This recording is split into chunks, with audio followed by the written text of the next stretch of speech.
सो आज हम हमारा एटॉमिक एब्जॉर्प्शन स्पेक्ट्रोस्कोपी को स्टार्ट कर रहे हैं, ठीक है। तो एटॉमिक एब्जॉर्प्शन स्पेक्ट्रोस्कोपी स्टार्ट करने से पहले कुछ बेसिक ट्रांजिशंस और सिग्नल्स के बारे में पढ़ना बहुत ज़्यादा इंपॉर्टेंट है, ताकि हम डिस्टिंग्विश कर पाए अलग अलग मेथड्स को, ठीक है। सबसे पहली बात आती है कि अगर मेरे पास गैशियस स्टेट में, ठीक है, गैशियस स्टेट में एटम प्रेजेंट है मेरे, ठीक है, एटम है लेकिन वो गैशियस स्टेट में, ठीक है। सोडियम हुआ, लिथियम, ये सब गैशियस फॉर्म में प्रेजेंट है मेरे, और ये अगर कहाँ है, ये है प्रेजेंट किस में, ये है प्रेजेंट फ्लेम के अंदर, ठीक है, फ्लेम के अंदर, और इनमें कोई भी सोर्स इस पर भी स्ट्राइक नहीं कर रहा हूँ इस समय। तो इसी स्टेट में क्या हो रहा है, देखो एटम्स जो है ग्राउंड स्टेट में वो एक्साइटेड स्टेट में चले जाएंगे, एक्साइटेड स्टेट में चले जाएंगे, और एक्साइटेड स्टेट से वो ट्रांजिट करेंगे किसमें, again into its ground state. तो जब वो एक्साइटेड स्टेट से वापस ग्राउंड स्टेट में ट्रांजिशन करेंगे तो उस समय वो क्या करेंगे, पर्टिकुलर रेडिएशन एमिट करेंगे, ठीक है, एक पर्टिकुलर रेडिएशन एमिट करेंगे। ये जो एमिटेड रेडिएशन होता है इसे हम लोग बोलते हैं एटॉमिक एमिशन सिग्नल, ठीक है, एटॉमिक एमिशन सिग्नल कहते हैं, ओके। सेकेंडली क्या हो सकता है कि ये भाई फ्लेम में मैंने एस्पिरेट कर दिया मेरा सैंपल, वो गैशियस फॉर्म में भी कन्वर्ट हुआ, लेकिन अब उसका जो एनर्जी का सोर्स है ना भाई, वो एनर्जी का सोर्स है, एनर्जी का सोर्स, ये ऐसे लिखते थे, और एक बार ड्रॉ कर लेंगे, ये फर्स्ट थिंग थी। सेकेंड है भाई वापस मेरे एटम्स जो है वो गैशियस फॉर्म में प्रेजेंट है, ठीक है, गैशियस फॉर्म में प्रेजेंट है इन द फ्लेम। यानी क्या किया भाई, फ्लेम ने इन्हें गैशियस फॉर्म तक ला दिया, लेकिन अभी ये एनर्जी फ्लेम से एब्जॉर्ब ना करते हुए अगर इनके ऊपर कोई सर्टेन रेडिएशन में इंट्रोड्यूस कर दूँ, बम्बार्ड कर दूँ, तो वो वहाँ से एनर्जी एब्जॉर्ब करेगा, ठीक है, या वहाँ से वो रेडिएशन एब्जॉर्ब करेगा। यहाँ पे ये एनर्जी एक्साइटेड स्टेट में जाने के लिए कहाँ से एब्जॉर्ब कर रहा था, थ्रू द फ्लेम, यानी थर्मल एनर्जी हमें लग रही थी to actually excite the atom in its ground state, और वो गैशियस फॉर्म में होगा, ठीक है। सेम इस केस में क्या हुआ, हमने लिक्विड सैंपल जो है वो एस्पिरेट कर दिया फ्लेम के अंदर, फ्लेम के टेम्परेचर बहुत ज़्यादा होने के कारण वो क्या हुआ, eventually would get converted to gaseous form of its gaseous form of atomic state, लेकिन वो भी कैसा, जीरो ग्राउंड स्टेट में, ठीक है, जीरो ग्राउंड स्टेट। अब यहाँ पे क्या कर रहा हूँ मैं यूटिलाइज कर रहा हूँ एक होलो कैथोड लैम्प, ठीक है। होलो कैथोड लैम्प क्या है, ये एक सोर्स है, किसका सोर्स है, रेडिएशन का सोर्स है। ये एक पर्टिकुलर वेवलेंथ का ही रेडिएशन छोड़ेगा, जिस वेवलेंथ पे ये जो अपना गैशियस फॉर्म में एटम है वो मैक्सिमम एब्जॉर्प्शन शो करेगा। So it is actually what it emits lambda max. इसे क्या कहते हैं, इट्स हॉलो कैथोड लैम्प, ठीक है। तो अब इससे क्या किया भाई, एनर्जी अब कहाँ से ली, रेडिएशन से ली, ठीक है, रेडिएशन से एनर्जी ली, और बीच में क्या हुआ भाई, यहाँ से फिर सिग्नल आगे चला गया, ओके। हाँ, तो अब ये जो रेडिएशन मिला ये किस वजह से मिला भाई, ये जो रेडिएशन मिला ये वापस एक्साइटेड स्टेट से ग्राउंड स्टेट में आया, तो वो एमिट किया, लेकिन ये जो रेडिएशन पास की हम, या रेडिएशन पास की थ्रू दिस एटम, उसके वजह से क्या हुआ, जो एनर्जी, ठीक है, सपोज करते हैं तुम्हें एब्जॉर्प्शन स्पेक्ट्रा पता है, एब्जॉर्प्शन एमिशन स्पेक्ट्रा पता है क्या होता है, आपका एब्जॉर्प्शन एंड एमिशन स्पेक्ट्रा थोड़ा बताने की कोशिश करता हूँ, ठीक है। मान लो तुम्हारे पास क्या है, वाइट लाइट है, ठीक है, white light comprises of all 7 colours, बराबर है, white light comprises of all 7 colours. इस वाइट लाइट के प्रेजेंस में कुछ तो मैंने क्या रख दिया, सोर्स रख दिया भाई, ठीक है, और ये सोर्स क्या करता है, ये सोर्स सिर्फ एंड सिर्फ कौन सा कलर एब्जॉर्ब करता है, ग्रीन कलर एब्जॉर्ब करता है, इसलिए से क्या कर दिया भाई, ग्रीन कलर दे दिया मैंने, ठीक है। ये सोर्स सिर्फ ग्रीन कलर का रेडिएशन एब्जॉर्ब करेगा, तो इसका एब्जॉर्प्शन स्पेक्ट्रा कैसे आएगा, अब यहाँ पे मैं जब फोटोग्राफिक प्लेट पे इसका एब्जॉर्प्शन स्पेक्ट्रा पढ़ने की कोशिश करूँगा तो इस पे सारे कलर्स प्रेजेंट होंगे, एक्सेप्ट कौन सा कलर होगा, ग्रीन कलर का जो लाइन होगा या स्पेक्ट्रम में आता है, ग्रीन कलर मिसिंग होगा, बाकी सब आ जाएगा। ग्रीन कलर क्या आ जाएगा, ब्लैक आ जाएगा, ठीक है। यानी क्या हुआ, ये एब्जॉर्प्शन स्पेक्ट्रा है। और एमिशन स्पेक्ट्रा इससे कंप्लीट अपोजिट होता है। अब सपोज करो कि ये कलर है, अच्छा ये सैम्पल है, इसके ऊपर मैंने व्हाइट लाइट बम्बार्ड किया, ठीक है, और इसका एमिशन स्पेक्ट्रा पढ़ना है, तो क्या करेगा, जो लाइट एब्जॉर्ब करेगा उसका कॉम्प्लीमेंट्री कलर सिर्फ दिखाएगा, बाकी सब ब्लैक आउट कर देगा। That's what we call as your emission spectra of any particular sample, ठीक है। तो अब इस केस में क्या हो रहा है, फर्स्ट केस में हमने पढ़ा एटॉमिक एमिशन सिग्नल या एटॉमिक एमिशन स्पेक्ट्रा पढ़ा। सेकंड केस में क्या कर रहे हैं, हॉलो कैथोड लैम्प से वही सिर्फ स्पेसिफिक रेडिएशन बम्बार्ड कर रहे हैं अपने सैंपल पे, जो वो एब्जॉर्ब करेगा। तो उसके बाद जो रेडिएशन ट्रांसमिट होगा वो एब्जॉर्प्शन रेडिएशन होगा। तो इसे क्या कहेंगे भाई, ये होगा अपना एटॉमिक एब्जॉर्प्शन सिग्नल, ठीक है, atomic absorption signal. I guess the difference is pretty clear between this two, okay. और इसी केस में अगर हमने हॉलो कैथोड लैम्प की जगह लेज़र लिया तो जो सिग्नल निकलेगा बाहर उसे हम एटॉमिक फ्लोरोसेंस सिग्नल कहते हैं, ठीक है। ये एक चीज़ हमें याद रखनी है, ठीक है। अब थोड़ा एक्साइटेशन के बारे में और चीज़ें पढ़ लेते हैं, ठीक है। अब मुझे पता है कि सपोज करते हैं तुम्हारे पास क्या है भाई, हमें पता है बोहर्स के जो उसने पॉस्टुलेट दिए थे उसमें उसने बोला है कि इलेक्ट्रॉन्स या फिर जो ऑर्बिटल्स है वो क्वांटाइज है, एनर्जी का इलेक्ट्रॉन क्वांटाइज होता है, यानी वो बीच में नहीं होता, ठीक है। मतलब अगर ये एक ऑर्बिटल का एनर्जी है और ये सेकेंड ऑर्बिटल का एनर्जी है, ये क्वांटाइज है, ये किसी भी हालत में, किसी भी स्पीड में, किसी भी डायमेंशन में हमेशा सेम रहेगा। तो एनर्जी ऑफ इलेक्ट्रॉन को अगर क्वांटाइज फॉर्म में प्रोवाइड किया जाए तभी वो ट्रांजिशन दिखाएगा। यानी कि ये दो एनर्जी लेवल्स है इलेक्ट्रॉन के लिए। सपोज करो ये ग्राउंड स्टेट है और ये है अपना एक्साइटेड स्टेट, ठीक है। ग्राउंड स्टेट और एक्साइटेड स्टेट में कुछ डेल्टा ई का फ़र्क है और यहाँ पे प्रेजेंट है कुछ इलेक्ट्रॉन्स, ठीक है। अब इलेक्ट्रॉन्स ग्राउंड स्टेट से एक्साइटेड स्टेट में तभी ट्रांजिट करेंगे जब उन्हें एनर्जी क्वांटाइज फॉर्म में दी जाए। क्वांटाइज फॉर्म मतलब उन पर ऐसा वाला फोटोन बम्बार्ड करेंगे जिसका जो एनर्जी है वो एनर्जी किसके इक्वल है, इस एनर्जी गैप के इक्वल है, ठीक है। इस एनर्जी गैप से अगर थोड़ा भी कम हुआ या थोड़ा भी ज़्यादा हुआ तो ये ट्रांजिशन शो नहीं करता, ठीक है, क्योंकि उसे क्वांटाइज फॉर्म में एनर्जी चाहिए।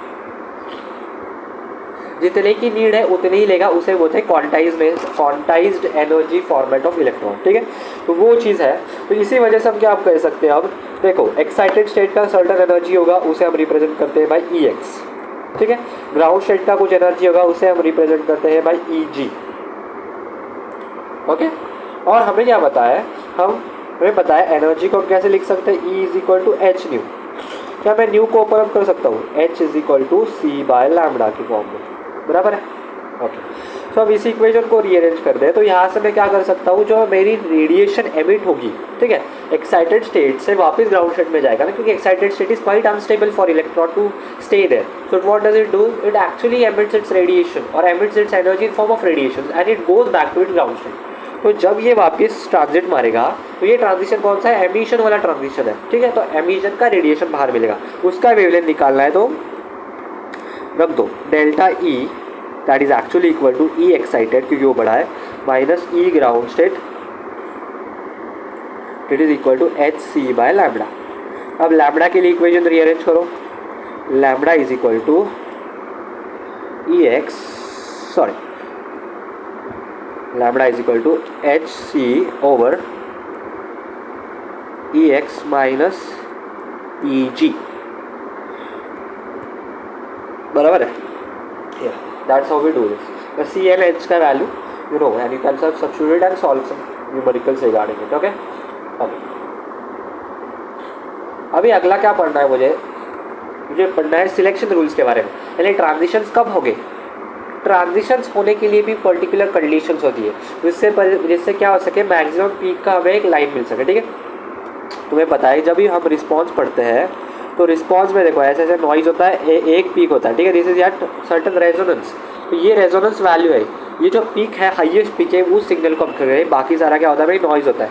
तो ये रेजोनेंस लाइन को डिटेक्ट करने के लिए कुछ सिलेक्शन रूल्स होते हैं, या ये जो ट्रांजिशन शो करेगा ये रेजोनेंस लाइन उसके लिए कुछ सिलेक्शन रूल होते हैं। तो वो सिलेक्शन रूल पढ़ना अभी हमारे लिए इंपॉर्टेंट है, ठीक है। तो सबसे पहली चीज़ हम पढ़ेंगे सिलेक्शन रूल्स के क्राइटेरिया में, सिलेक्शन रूल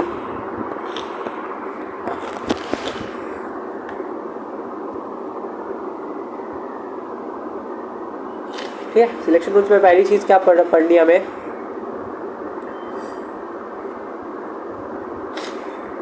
सबसे पहला है कि जब भी मेरे इंटेंसिटी की मेरी रेडिएशन एमिट होगी by transition of an electron from excited state to ground state, वो होनी चाहिए कैसी, वो होनी चाहिए इंटेंस।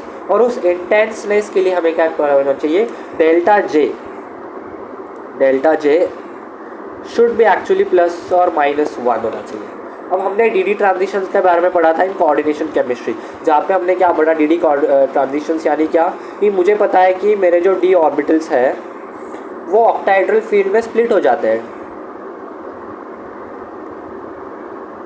ऑक्टाहेड्रल फील्ड में स्प्लिट हो जाते थे ना। तो जब भी ट्रांजिशन मेरा लोअर, या इसे कहते थे हम T2G और इसे कहते थे EG, बराबर है। तो T2G से EG वाला जो ट्रांजिशन होता था वो कैसा होता था भाई, वो हम अलाउड नहीं कहते थे। क्यों? क्योंकि उस केस में क्या हो रहा था भाई, delta J was actually equal to 0। D transition नहीं मतलब क्या, सेम ऑर्बिटल में ट्रांजिट कर रहे हैं, तो सेम ऑर्बिटल में ट्रांजिट नहीं होना चाहिए, ऑर्बिटल ट्रांजिट होना चाहिए it's subsequent adjacent new orbital, और वो एडजेसेंट वाला ही होना चाहिए इंटेंस लाइट बनाने के लिए। ऐसा नहीं है कि देखो भाई अगर S P D ऑर्बिटल्स ऐसे लगे हुए हैं तो S से P से D ऑर्बिटल लगे तो वो इंटेंस बैंड देंगे, S to D डायरेक्टली देगा नहीं होगा, क्योंकि इस केस में फिर डेल्टा जे का वैल्यू +-2 हो जाता है। तो फर्स्ट सिलेक्शन रूल क्या है, delta J is equal to +-1 है। तो S to P, P to D कर सकते हैं, लेकिन S to D अलाउड नहीं होता, या फिर उसमें जो इंटेंसिटी मिलेगी वो टू दी मार्क नहीं होगी। Okay, using this selection rule, the resonance level is defined as the lowest excited energy level that can interact with ground state. Okay, हाँ, तो इसका क्या मतलब होता है भाई, कि जो ग्राउंड स्टेट है, ठीक है, इससे सबसे नियरेस्ट एक्साइटेड स्टेट कौन सा है, उनके बीच इंटरेक्शन होगा, उसके बीच जो है इलेक्ट्रॉन्स का ट्रांजिशन होगा, और उससे क्या बढ़ेगा भाई, उससे हमें जो रेडिएशन मिलेगी वो होगी हमारी रेजोनेंस लाइन, या फिर जो करस्पॉन्डिंग हमारा वेवलेंथ होगा। ठीक है, ये है अपना ग्राउंड स्टेट, और इससे क्लोजेस्ट जो एक्साइटेड स्टेट है, इन दो ऑर्बिटल्स के बीच में इंटरेक्शन है, इनके बीच में ट्रांजिशन है। ठीक है, ये ट्रांजिशन चल रहे हैं, इस ट्रांजिशन में एमिशन वाला जो रेडिएशन होगा, उस रेडिएशन की जो वेवलेंथ होगी ना, उसे क्या कहते हैं भाई, उसे कहते हैं हम लोग रेजोनेंस लाइन। ठीक है,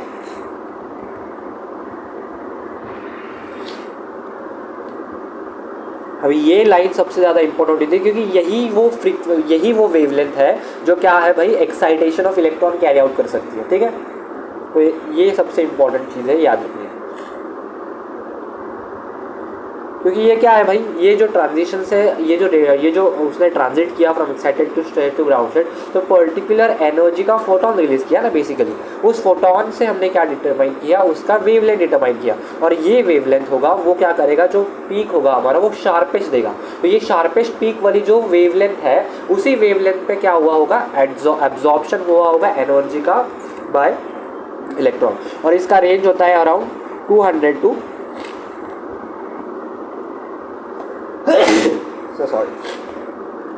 600 नैनोमीटर्स के बीच में, यानी ये यूवी विजिबल रेंज को कवर करके चलता है। Okay, next point we have to study about is the width of spectral line. अभी विड्थ का क्या है भाई, विड्थ यानी क्या, सपोज करो हमने ग्राफ प्लॉट किया है ऑफ एब्जॉर्प्शन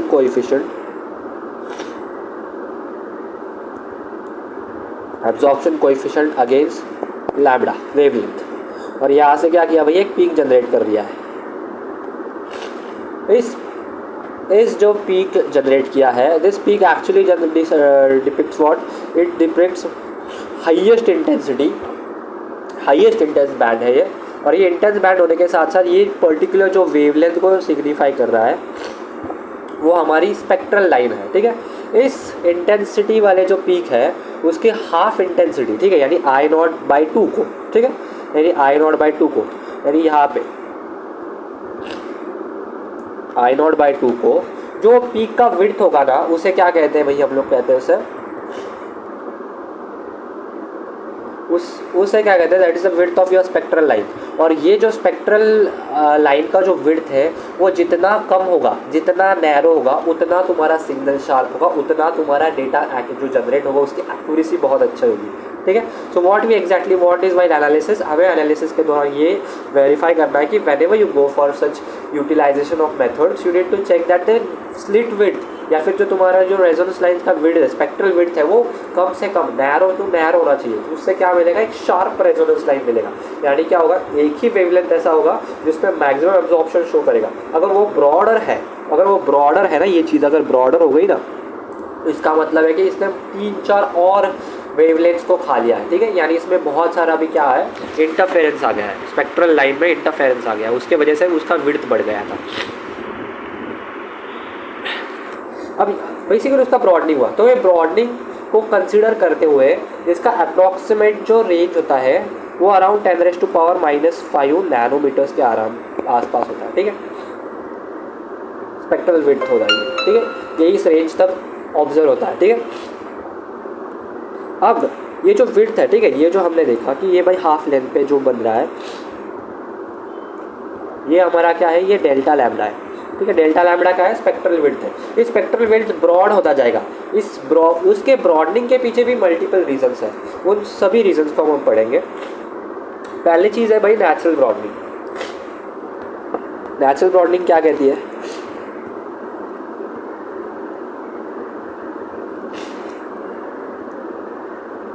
नेचुरल ब्रॉडनिंग कहती है। अब देखो सबसे पहली चीज़ क्या हो रही है भाई कि एक्साइटेड स्टेट में मेरा जा रहा है ना इलेक्ट्रॉन या फिर एटम जो है इलेक्ट्रॉन, ठीक है, वो कहाँ जा रहा है, एक्साइटेड स्टेट में जा रहा है। लेकिन अब यहाँ पे क्या हो रहा है, ड्यू टू थर्मल कंडीशंस या फिर उसके थर्मल कंडीशन या कोई और कंडीशंस के वजह से जब मेरा एक्साइटेड स्टेट जहाँ होना चाहिए ओरिजिनली वहाँ ना हो के वो कहीं और है, किसी और एनर्जी लेवल पे शिफ्ट हो जाए, तो वहाँ पे क्या है भाई, एक सर्टन अनसर्टेनिटी है कि भाई मेरा एक्साइटेड स्टेट वहाँ होगा कि नहीं होगा। तो उस अनसर्टेनिटी की वजह से जो ब्रॉडनिंग होगा उसे हम किसके कैटेगरी में डाल देंगे, नेचुरल ब्रॉडनिंग में। यानी इसका क्या मतलब हुआ, जो एक्सपेक्टेड मेरा एक एक्साइटेड स्टेट है, एनर्जी लेवल है, वो वहाँ पे बहुत शॉर्ट टाइम ऑफ स्पैन के लिए है। और इस शॉर्ट टाइम ऑफ स्पैन के होने की वजह से क्या होगा कि जितना इंटेंसली मेरे इंटेंसिटी मुझे स्पेक्ट्रल लाइन की ऑब्जर्व होनी चाहिए थी, क्योंकि अभी शॉर्ट टाइम होने की वजह से क्या होगा, कुछ एटम्स एब्जॉर्ब करेंगे एनर्जी, जाएंगे उस स्टेट में, वापस आएंगे, ट्रांजिशन करेंगे और वहाँ से एक रेडिएशन एमिट कर देंगे। लेकिन अब इस केस में क्या हो रहा है, इंटेंसिटी कम हो रहा है, क्यों, क्योंकि बहुत कम टाइम के लिए, तो इस वजह से क्या हो रहा है, अभी ब्रॉडनिंग हो रहा है। वो एक्साइटेड स्टेट जो है वो अपनी एनर्जी लेवल को बार बार चेंज कर रहा है। तो अगर एनर्जी लेवल को बार बार चेंज करेगा तो उसके वजह से क्या होगा कि स्पेक्ट्रल लाइन्स में क्या होगा, मर्जिंग हो जाएगा, मल्टीपल स्पेक्ट्रल लाइन डेटा मुझे मिल जाएगा, बराबर है। मतलब ऐसे मान लो ये तुम्हारा ग्राउंड स्टेट है, ठीक है, ये तुम्हारा ग्राउंड स्टेट है और ये है तुम्हारा एक्साइटेड एनर्जी लेवल है, ठीक है। ये एनर्जी लेवल है पर्टिकुलर, ठीक है। अब इसको मैं 0 कंसीडर कर रहा हूँ energy level for reference only, ठीक है। होता नहीं, हो भी सकता है, but I am not sure about the data, but मैं बस रेफरेंस कर लिए इसे सेट करो एट 0 और ये सेट कर दिया मैंने एट पर्टिकुलर लाइक 5 जूल्स को, ठीक है, 5 जूल को सेट कर दिया पूरा। यहाँ पे मैंने अज्यूम किया है, मुझे डेटा पता नहीं एग्जैक्टली, ठीक है, ओके। तो यहाँ पे मैंने क्या किया, रेफरेंस के लिए ग्राउंड स्टेट को 0 लेवल पे रख दिया एंड जो मेरा एक्साइटेड एनर्जी लेवल है उसे मैंने 5 जूल के यहाँ रख दिया। अब ये 5 जूल एनर्जी लेवल, उस एनर्जी लेवल पे एक्साइटेड स्टेट बहुत कम समय के लिए है, तो उसके वजह से क्या हुआ, देखो ये इलेक्ट्रॉन है भाई, ये क्या करेगा, ये ट्रांजिशन कर देगा, वापस नीचे आ गया, इससे क्या बना भाई, एक λ1 बन गया। अब ये क्या है, शॉर्ट स्पैन के लिए, तो ये क्या करेगा, थोड़ा सा अपने आप को ऊपर शिफ्ट कर लेगा एनर्जी स्टेट या एनर्जी एक्साइटेड स्टेट या वो एनर्जी लेवल। तो इसने क्या कर लिया, अपने आप को शिफ्ट कर लिया कहाँ पे, ∆6 जूल पर, तो +6 जूल पे सेट कर लिया। तो अब क्या करेगा भाई, ये सेम इलेक्ट्रॉन वापस एनर्जी एब्जॉर्ब करेगा, वापस वो कहाँ चला जाएगा, वो चला जाएगा 6 जूल के स्टेट में और वहाँ से वापस ट्रांजिट मार देगा, वापस ट्रांजिशन मारेगा, सेकेंड लैम्डा जनरेट कर ली। अब वो क्या करेगा, एनर्जी स्टेट है वो उसके एनर्जी वापस चेंज करेगा। उसके इसमें क्या हो रहा है कि वो एनर्जी लेवल जो है वो चेंज हो रही है कंटिन्यूसली, उसका टाइम स्पैन है उस स्टेट में, ठीक है। मतलब इनिशियली मैं क्या बोल रहा था कि अगर मेरे को ये नेचुरल ब्रॉडनिंग का फैक्टर कंसिडर नहीं करना है तो इसका ये मतलब होता है कि 0 पे मेरा ग्राउंड स्टेट फिक्स है, 5 जूल पे मेरा एक्साइटेड लेवल फिक्स है, लेकिन अभी जो एक्साइटेड लेवल है वो अपनी एनर्जी चेंज कर रहा है या फिर 5 जूल के पोजीशन पे वो शॉर्ट टाइम के लिए रुक रहा है। तो उसके वजह से वहाँ से जो इंटेंसिटी लाइन आ रहा है वो कुछ सर्टन है, फिर थोड़ा और एनर्जी बढ़ा लिया उसने, फिर वहाँ से उसने एक स्पेक्ट्रल लाइन का डेटा जनरेट किया, फिर उसने अपनी एनर्जी कम कर ली, वहाँ से एक डेटा जनरेट कर लिया। तो बेसिकली क्या किया उसने, जब मैं ग्राफ देखूंगा तो ग्राफ देख रहा हूँ तब क्या हुआ, सपोज करो ये लैम्बडा 3 है, ये लैम्बडा 2 है और ये लैम्बडा 1 है, ठीक है, ये मेरा डेटा जनरेट हुआ। इवेंचुअली क्या करूँगा, ये इसका क्या मतलब हुआ भाई, ये ऐसे शो ना करते हुए कैसे शो करेगा, ये अपने आप को क्या करेगा भाई, ऐसे पीक ब्रॉड होके शो करेगा, ठीक है। तो इसका मतलब क्या, ये नेचुरल ब्रॉडनिंग की वजह से आया है। आई होप आपको नेचुरल ब्रॉडनिंग समझ आई। I could even try to like give a good example for that case, okay. चलो मान लो आप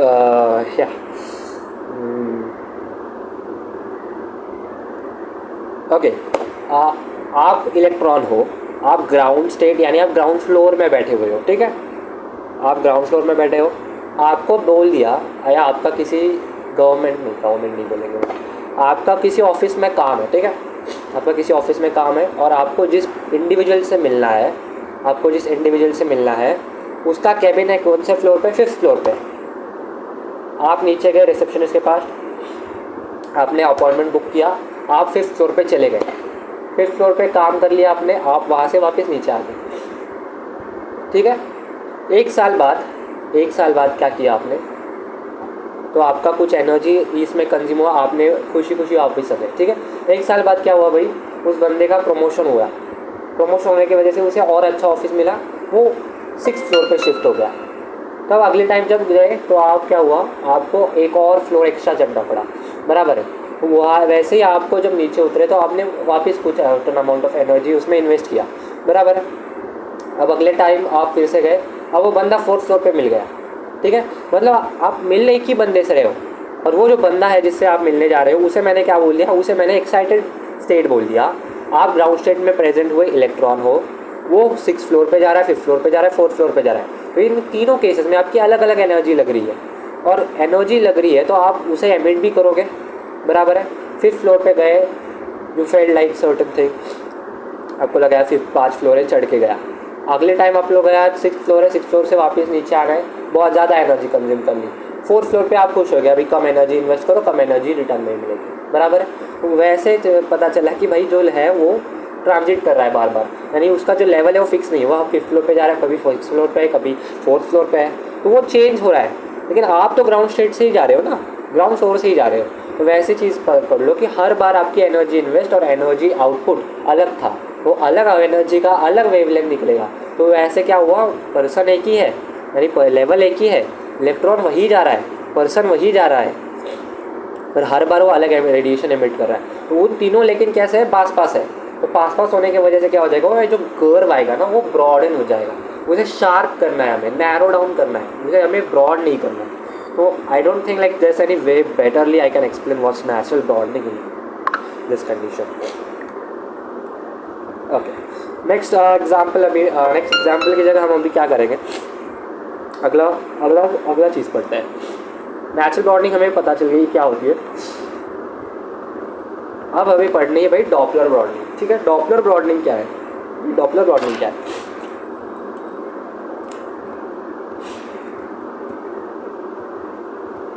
डॉपलर ब्रॉडनिंग, ठीक है। अब आपका जो सोर्स है, ठीक है, सोर्स से क्या हुआ भाई, एनर्जी एमिट हुई इन फॉर्म ऑफ व्हाट, रेडिएशन यानी क्या, बेसिकली वेवलेंथ, ठीक है। अब उस वेवलेंथ क्या कर रही है भाई, वो जो वेव है या फिर वो जो रेडिएशन है वो कहाँ तक ट्रैवल कर रही है, वो ट्रैवल कर रही है टुवर्ड्स दिस डिटेक्टर, और डिटेक्टर के जैसे जैसे वो पास आएगी वैसे वैसे क्या हो जाएगा भाई, उसकी वेलोसिटी इंक्रीज हो रही है। अब मुझे आइंस्टाइन के रूल के अकॉर्डिंग ये पता है कि भाई स्पीड ऑफ लाइट तो चेंज होने से रही, लेकिन उसका फ्रीक्वेंसी और जो उसका ये है वेवलेंथ है वो चेंज हो सकता है। तो ऐसे ही रिलेटिवली हम पता चले कि ऑब्जर्वर कहाँ खड़ा है, उसके अकॉर्डिंगली उसका फ्रीक्वेंसी और वेवलेंथ चेंज होता हुआ नज़र आता है। तो वही केस है कि जब भी डिटेक्टर ऑब्जर्वेंट की तरह बैठा है और वो ऑब्जर्व कर रहा है कि सोर्स के थ्रू आ रहा है मेरा क्या, सोर्स के थ्रू आ रही है मेरी वेवलेंथ या फिर वेव उसकी तरफ जो पर्टिकुलर वेवलेंथ एग्जिबिट कर रही है, ठीक है। वैसे ही अभी क्या पता है मुझे कि जब भी मेरा जो स्पीशीज़ का रन कर रहे हैं सैम्पल, वहाँ पे एक ही तो एटम या एक ही जो हमारी एनालाइट है वो तो प्रेजेंट नहीं होगा, मल्टीपल हो गए। और मल्टीपल क्या अभी हाईली एनर्जाइज स्टेट में ना, तो वो रैंडम मोशन शो कर रहे हैं। तो रैंडम मोशन की वजह से क्या होता है कि मल्टीपल स्पेक्ट्रल लाइन्स को डिटेक्ट कर लेता है। क्यों? क्योंकि देखो सपोज करो ये भाई तुम्हारा डिटेक्टर है, ठीक है, और ये है तुम्हारा सोर्स। अभी सोर्स से जब रेडिएशन ट्रैवल कर रहा है टुवर्ड्स दिस, ठीक है, towards your detector, that is detector की तरफ, तो उसके लिए स्पीड तो कांस्टेंट, लेकिन उसका फ्रीक्वेंसी वेवलेंथ जैसे जैसे पास आ रहा है वो बढ़ रहा है और वेवलेंथ घट रहा है, बराबर है। ऐसे ही इसके आजू बाजू क्या है भाई, रैंडम मोशन चल रहा है हाईली एनर्जाइज पार्टिकल्स का, और उनके वजह से क्या हो रहा है भाई, एक स्पेक्ट्रल लाइन हर एक रैंडमली मूविंग एनालाइट की वजह से उसे मिल रही है। तो उसके वजह से जो ब्रॉडनिंग दिखेगा उसे हम डॉपलर ब्रॉडनिंग कहते हैं।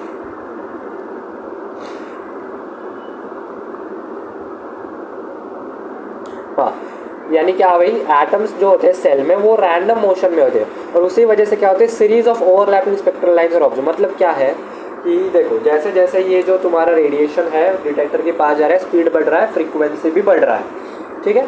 स्पीड के लिए एच सी बाय लैम्बडा का फॉर्मूला लगाओ ना, your C by lambda is actually what, it's actually your frequency ना, या तो जैसे जैसे वो डिटेक्टर के पास आ रहा है, डिटेक्टर के पास आने की वजह से उसका स्पीड बढ़ेगा, स्पीड बढ़ेगा तो फ्रीक्वेंसी बढ़ेगा। उसी वजह से क्या होगा, एक पर्टिकुलर स्पेक्ट्रल लाइन वो डिटेक्ट कर लेगा। और जो बाकी चीज़ें हैं हमारे पूरे जो सेल में, वो भी तो रैंडमली मोशन में है ना, वो भी एनर्जाइज स्टेट में है। तो उनके वजह से क्या होता है, जो स्पेक्ट्रल लाइन जा रही है टूवर्ड्स डिटेक्टर, वो क्या होती है, ओवरलैप करती है और बहुत सारी लाइन उसके साथ। उसके वजह से जो डेटा है, जो शार्प पीक मिलना चाहिए तो वो नहीं मिलता, उस केस में भी ब्रॉडनिंग हो जाता है। I guess I have tried to explain it to you, okay? अब चलो इसके लिए भी एक एग्जाम्पल की बात कर लेते हैं, ठीक है। तो डॉपलर ब्रॉडनिंग आपको समझना है, ओके। अब मान लो आप मान लेते हैं डॉपलर ब्रॉडनिंग आपको समझना है। आप रात के 1 बजे, ठीक है, रात के 1 बजे मुंबई लोकल से ट्रैवल कर रहे हो, ठीक है, और आप एक XYZ स्टेशन पे खड़े हो जो यूजुअली बहुत क्राउडेड होता है at rush hours, okay. XYZ station पे खड़े हो, आपको दिख रहा है, आप डिटेक्टर हो, अभी आप क्या हो, ऑब्जर्वर हो, आपकी तरफ प्लेटफॉर्म के ऊपर गाड़ी आ रही है। जैसे जैसे गाड़ी आपकी तरफ आएगी, जो आवाज़ है, जो साउंड है गाड़ी का, वो बढ़ता जाएगा, बराबर है। वो क्या हो रहा है, वो बढ़ता जा रहा है, यानी फ्रीक्वेंसी इंक्रीज हो रहा है जैसे जैसे वो जो सोर्स है वो आपके पास आ रहा है, बराबर है, वैसे फ्रीक्वेंसी बढ़ गई। लेकिन वही आप रश आवर्स में जाओ तो जब उसी पोजीशन से गाड़ी आपकी तरफ आ रही होगी, बराबर है, ठीक है, अब पर्टिकुलर, ठीक है, अब मुझे क्या हुआ भाई, एक पर्टिकुलर फ्रीक्वेंसी पे मुझे वो आवाज़ है, वो फ्रीक्वेंसी इंक्रीज हो रही है जैसे जैसे गाड़ी मेरे पास आ रही है। तो उस समय क्या है भाई, बाकी नॉइज़ नहीं है, तो जो मुझे इंटेंस पीक मिलेगा साउंड का, वो बहुत ही नैरो होगा, बराबर है। लेकिन वही अगर मैं शाम के 6:30 बजे, ठीक है, 6:30 PM को उसी XYZ स्टेशन पे जाके ट्रेन बोर्ड करने की कोशिश करूँ, तो अब क्या है भाई, अब सोर्स की आवाज़ तो मुझे भी आ रही है, लेकिन स्टेशन पे इतना ज़्यादा क्राउड है, उस क्राउड का नॉइज़ मेरी जो ओरिजिनल फ्रीक्वेंसी डिटेक्ट कर रहा हूँ मैं किसकी, ट्रेन के आवाज़ की, उसमें मिक्सअप हो रहा है। और उसके वजह से क्या हो रहा है, जो ओरिजिनली मेरे को सुनाई देनी चाहिए थी, ट्रेन का जो फ्रीक्वेंसी डिटेक्ट होना चाहिए था, उसमें और ज़्यादा नॉइजेज आने की वजह से वो और ब्रॉड हो गया है ना। तो ये एक बेस्ट एग्जाम्पल हो सकता है डॉपलर ब्रॉडनिंग का, ठीक है, यानी ओवरलैपिंग हो गया किसका, जो मेरा स्पीक था ट्रेन के वॉइस के फ्रीक्वेंसी का या फिर वेवलेंथ का, उसमें और वॉइसेस ऐड हो गई, यानी वो क्या है भाई, ओवरलैप हो गया है ना स्पेक्ट्रल लाइन। देखो ये जो नॉइज़ है, देखो यहाँ पे 2 स्पेक्ट्रल लाइन जम रहे थे, एक था स्पेक्ट्रल लाइन किसके वजह से, एक था ड्यू टू ट्रेन, ठीक है, और दूसरा था किसके वजह से, क्राउड के वजह से। अब ये दोनों मिक्स हो गए, तो यहाँ पे क्या बन गया, यहाँ पे एक ब्रॉड पिक बन गया। तो ये क्या है भाई, ये डॉपलर ब्रॉडनिंग है, इसे ऐसे ही समझना पड़ेगा, it's difficult to understand otherwise. Next चीज़ पढ़ते हैं अब, डॉपलर ब्रॉडनिंग आई गेस आपको प्रिटी क्लियर है। नेक्स्ट है अब हमारा प्रेशर ब्रॉडनिंग। प्रेशर ब्रॉडनिंग पढ़ लेते हैं।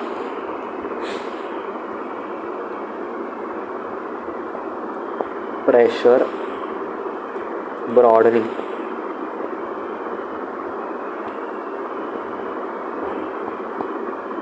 प्रेशर ब्रॉडनिंग क्या बात करती है भाई? It is also called as what? It is also called as कोलिजनल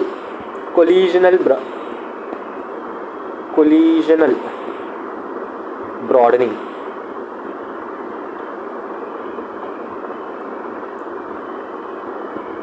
इसे क्या कहते हैं भाई? कोलिजनल ब्रॉडनिंग भी कहते हैं।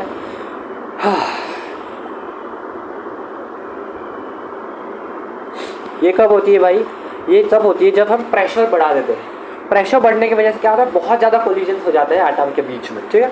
और उस एटॉमिक कोलिजन्स की वजह से क्या होता है? जो एक्साइटेशन है, कोलिजन एक्साइटेशन होता है इलेक्ट्रॉन्स का, ठीक है। क्योंकि देखो एक एटम दूसरे एटम के साथ कोलिड कर रहा है तो क्या होगा भाई?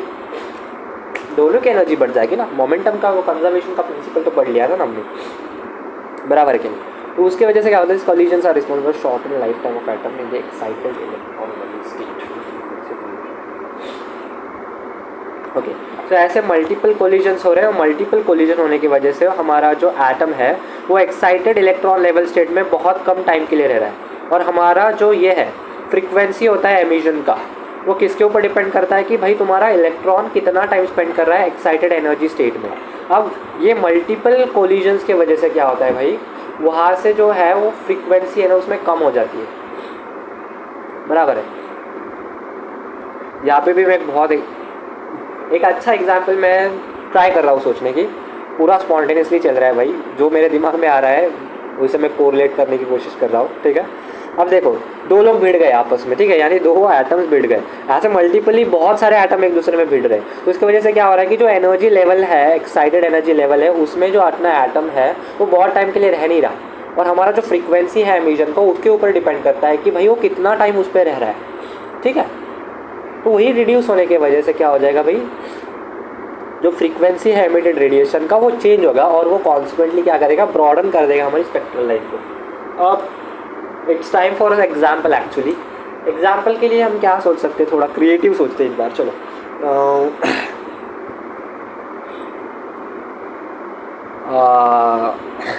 क्रिएटिवली सोचना है, ओके।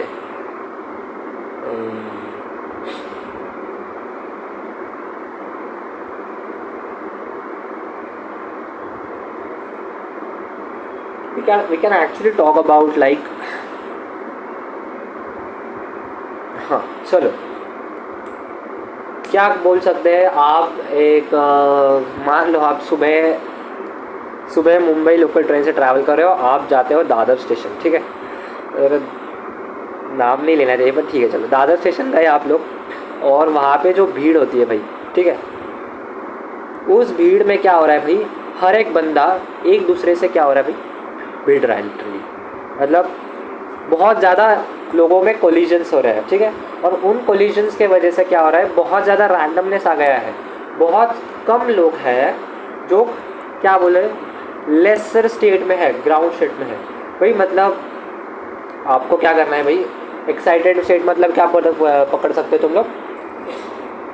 ट्रेन आ रही है भाई, ट्रेन आ गई स्टेज प्लेटफॉर्म के ऊपर, बहुत ज़्यादा लोगों के बीच में ये हो गया, ट्रेन पकड़ना है। और ट्रेन में लोग इतने चढ़ जाएंगे, इतना कोलिजन होगा एक दूसरे के बीच में that you would want to get down off the train very fast या वेरी क्विकली, या जितना जल्दी हो सके आपको उस ट्रेन से नीचे उतरना।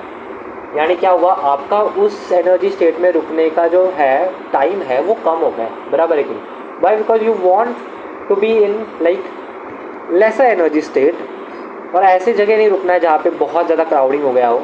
तो उसी वजह क्या हुआ? क्योंकि बहुत ज़्यादा प्रेशर बढ़ गया। प्रेशर बढ़ा किससे? कोलिजन्स की वजह से, यानी बहुत ज़्यादा लोग आसपास आ गए, उनमें कुछ तो एनर्जी इक्वेशन का ट्रांसफर हुआ और वो क्या हो गए? एक्साइटेड स्टेट में गए, लेकिन वो वहाँ पे ज़्यादा टाइम नहीं रुक पाए। तो वहाँ पे ज़्यादा टाइम ना रुकने की वजह से उनकी फ्रीक्वेंसी कम हो गई।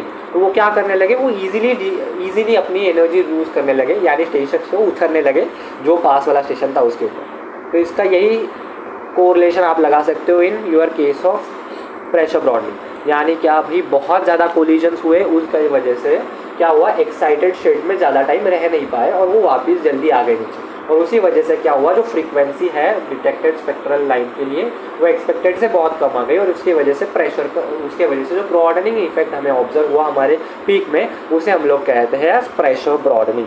Like that's the best way I could actually explain this thing. Okay, अब ये प्रेशर ब्रॉडनिंग पता कर ली. इसके बाद एक और चीज़ पढ़ ले, ठीक है. अब अगर एटम का उसी जगह से जैसे सिमिलर एटम के साथ अगर कोलिजन होगा और उसके वजह से जो ब्रॉडनिंग होगी उसे क्या बोलते हैं भाई, उसे कहते हैं रेजोनेंट ब्रॉडनिंग. ठीक है.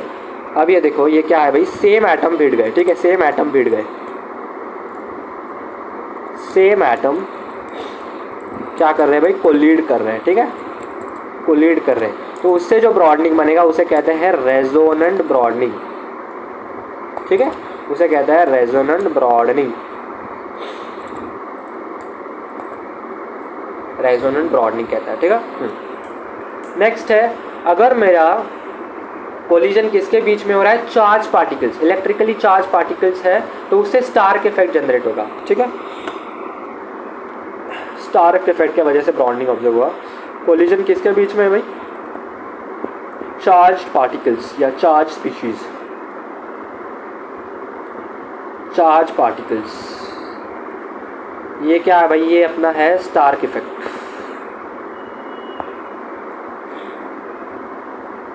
स्टार्क इफेक्ट लगेगा. नेक्स्ट होता है collision due to uncharge particles. Collision किस में, अनचार्ज पार्टिकल्स में, अनचार्ज पार्टिकल्स में होगा. तो क्या होगा भाई यहाँ पे, अनचार्ज पार्टिकल्स में होगा, यहाँ पे वैन डर वाल इफेक्ट लगेगा. Van der Waals effect obviously London force के बारे में पढ़ा है हमने. या this broadening increases with increase in concentration of atom. Obviously जितने ज़्यादा लोग आएंगे उतना तुम जल्दी नीचे उतरने की कोशिश करोगे. Through a train you boarded at Dadar station. This is the best example you could actually study for pressure broadening. Okay, yeah. These three effects collectively, ये जो तीन इफेक्ट पढ़े हमने अभी, Stark effect, resonant broadening and your van der Waal effect, इन तीनों को मिला के क्या बनता है भाई, लॉरेंट्स इफेक्ट बोलता है इसे. ठीक है,